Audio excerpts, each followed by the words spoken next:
Welcome to In the Studio on Davis Media Access. I'm Tim Gaffany. The Veterans Memorial Theater recently completed a major upgrade to its facilities. Located in the Community Park complex on 14th Street, this 325-seat venue offers a variety of arts programming, including dance, music, theater. Many also know it as the site of the city's annual Children's Nutcracker Ballet. To tell us more about this Davis treasure and its recent upgrades, we have Joseph Fletcher, who serves as the Vet's theater manager. Joseph came to the Vets with broad experience in the arts as a content creator, director, stage manager, producer, and arts administrator. He has worked with companies off Broadway, regionally, and internationally, including Cirque du Soleil, the Walnut Street Theater, the national tour of the musical Chicago, the Signature Theater, and Riverside Theater.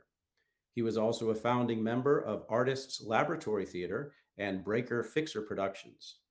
Joseph earned his BFA in theater from the University of Central Florida and is an MFA in Dramatic Arts candidate at UC Davis. Welcome, Joseph. Thanks for having me. You bet. Well, can you tell us about these recent upgrades to the theater and share with us Yeah. how you think these will enhance the experience for both audiences and performers? Well, it was definitely a faceless lift for the technical elements in the space. We've completely replaced the sound system, um, upgraded microphones. We've doubled the number of lights in the air since I've arrived and moved to more modern LED fixtures that are color changing. And we've installed a Crestron system, which is a video connective system that allows you to display cameras and different media content from computers anywhere in the building. So essentially, we've created a really exciting way to increase the usage of the theater. More can be done in different types of things. More diverse sort of programming can be in the space these days.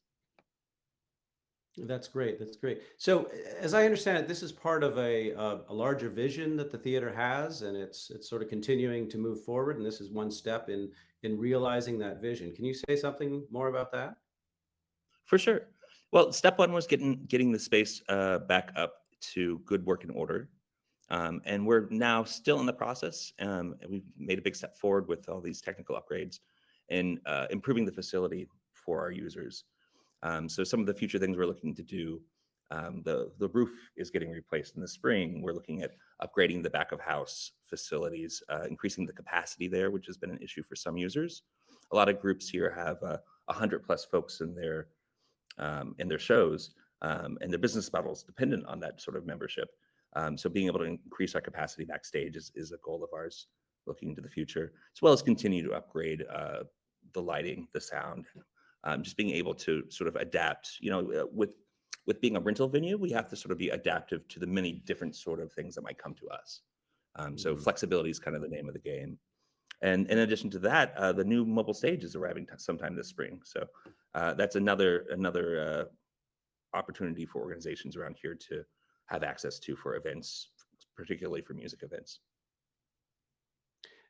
That sounds like an exciting new toy to have. Can you say something more about what that mobile stage is and what it might be used for? Yeah, for sure. Well, it's going to definitely be used in all the regular city events that you're familiar with. So, Fourth of July, the holiday tree lighting. Um, but I also already have interest from like Davis Live Music Collective and their music fest using it for that. And I'm sure everyone remembers Davis Sphere earlier from last year. So it's another thing that could be used there. The stage is about 20 foot wide, about 14 feet deep with extensions. You could be about closer to 20 feet deep. Um, New LED lighting, a sound system included with it, and it'll be rentable just like the theater is. Great, great. Well, Joseph, I understand you also have a background in something called Civic Practice Theatre. I was hoping you could tell us a little bit more about what that is and how it aligns with the theater's mission to foster civic identity. Sure. So there's a saying that there's three types of practices in theater. There's studio practice, which is most plays you see, right? A bunch of artists get in a room and want to create and make something together. There's social practice, where a group of artists decide to get together and want to do something for social good. So a good example of that is Laramie Project, a theater collective descended on Laramie after the death of Matthew Shepard there, and proceeded to make a play based off of interviews they conducted. Civic practice is similar to that, but a little bit different. Instead of it being artist-driven, it is actually made in concert with communities, stakeholders, organizations. So from the inception, the design, and the creation of the project is done with a non-arts partner with artists. So what this does is enable us to address really particular local issues through the act of creation. So I'll give an example that I'd done on my former theater company, Artist Laboratory Theater, did. We did a show called Ride. We partnered with a homeless shelter in Fayetteville, got to know its client base, interviewed them, talked to them, and then we produced a show based on their stories and the struggles they had with transportation in Northwest Arkansas, to create a show that took place at a bus stop, that then went onto the bus, went to a grocery store, to a dry cleaner, and then ended up back at the shelter. We had the mayor come, we had the head of transit come, and based on the conversations and the stories, we were able to find locations for covered bus shelters, which was a big issue for them, changing bus routes to make the courthouse and other places that they needed access to more accessible and quicker, so it wasn't a 2-hour bus ride to get there. That was often delayed, which further created complications for them. So it has this way of working with community can have some real benefits and real life changes in community.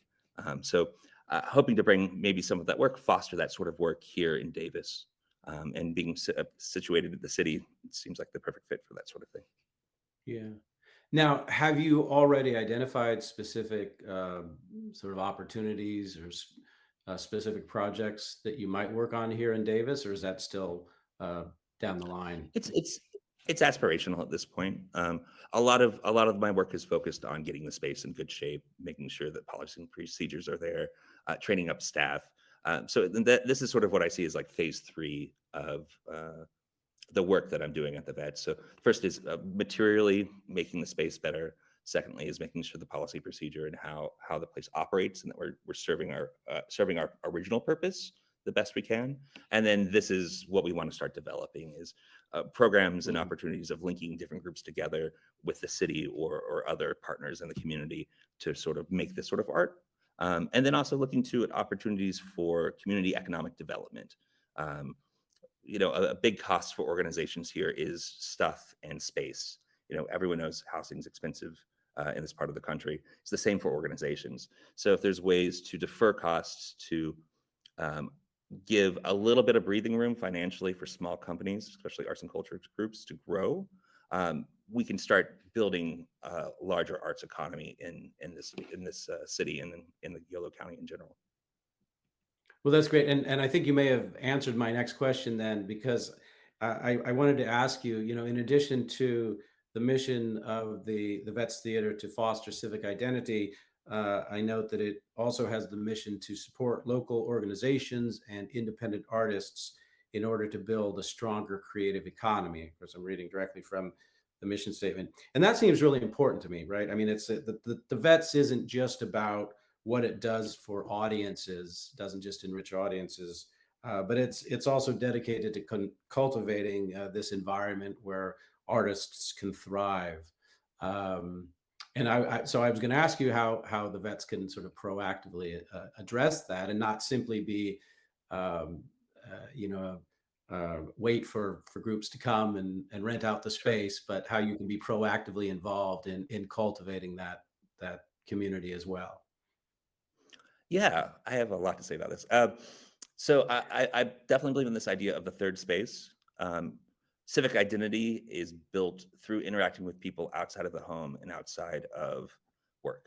So having spaces, having opportunities, which is what arts programming brings, to bring different people together of different backgrounds to actually like interact with each other, exchange ideas, and have really frank and honest conversations about what we want Davis to be. That can be a major driving force. And then there's also the economic argument for all of this. The arts are typically the first affected and the first to bounce back after a financial crisis. And they're also leading other sectors and generating economic activity in other sectors. So if you're interested in retail or food and beverage industries, um, supporting arts and culture events and programming drives recovery in those areas and also just general economic activity. So it helps create a broader ecosystem of economic growth in an area by supporting it. Um, and so practically, what does that mean for the city? I guess to get to your question, there's things we can do. We can subsidize access to certain civic spaces. We can help promote like the Arts Alliance, find opportunities to build wraparound services for arts and culture organizations. Things like, the recent, like, what was it, 80? I can't remember the number, but the payroll change with the Uber drivers had a huge effect on Mhm. the arts. So now everyone was going from these 1099 contracts with independent artists. They now have to go on salary. Um, so they need help with payroll services. Same thing for preparing your taxes. Um, Sorry, it's glitching That's for a moment, great. so That's make great. sure I'm not lost. Yeah. That's just an Um, amazing list, and you're really on top of it, it sounds like. Yeah. it's Well, I wanna definitely a ask you passion. what I yeah. I wanna ask you a question that I hope is not getting, to be too tired of a question, but it's still looming, as we think about the last few years, and I believe you started at the Vets in 2019, so you were there through COVID. Um, 1 or 2 things that, are just never gonna be the same in theater because of COVID. I think COVID was a blessing and a curse. Um, COVID's the death of a lot of organizations, and that's a sad thing, but also can be a good thing. It's forced, I think, a lot of the arts industry to re-examine their business practices and their business models, and to find something more sustainable. Um, Large overhead is a challenge. So having a space, I think those are the organizations that, if unless you had a large endowment, had a hard time surviving this. So flexibility and trying different types of programming, diversifying your programming, also is a huge step forward. Um, as far as the vets goes, it was a blessing and a curse. There's been money on it, frankly, from the ARP grants the federal government's put out that have allowed us to do a lot of this work and improve the space.